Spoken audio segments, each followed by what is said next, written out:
অনেকদিন পর নিজেকে নিয়ে কিছু কথা লিখলাম। ধ্বংসের দিকে তাকিয়ে মুচকি হাসি দেওয়া অদ্ভুত মানুষ আমি। হয়তো আমি পাগল, হয়তো অনুভূতির ভিতরে কোনো এক গভীর অতল দুঃখ বাসা বেঁধেছে। তবুও নিজেকে জোর করে হাসাতে শিখে গেছি। যেদিন ভেতরটা একবারে ভেঙে গিয়েছিল, সেদিনও বাইরে থেকে এক চিলতে হাসি মুখে নিয়ে সবার সামনে দাঁড়িয়েছিলাম।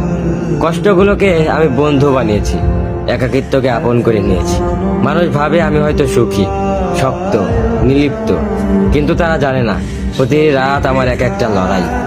নিজেকে নিজেই বুঝিয়ে রাখি তুই ভালো আছিস, অথচ আমি জানি আমি ভালো নেই। ভেঙে যাচ্ছি প্রতিদিন একটু একটু করে, আর এই ধ্বংস হওয়াটাকে যেন ভালোবেসে ফেলেছি।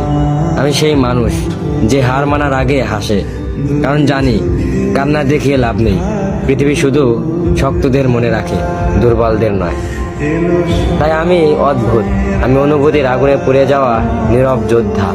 আমার জীবন কোনো সুখের গল্প নয়, এটা নিঃশব্দ বিপ্লব, যেখানে হাসির আড়ালে লুকানো থাকে হাজারো না বলা কথা, ভাঙা স্বপ্ন, হারিয়ে যাওয়া আমি।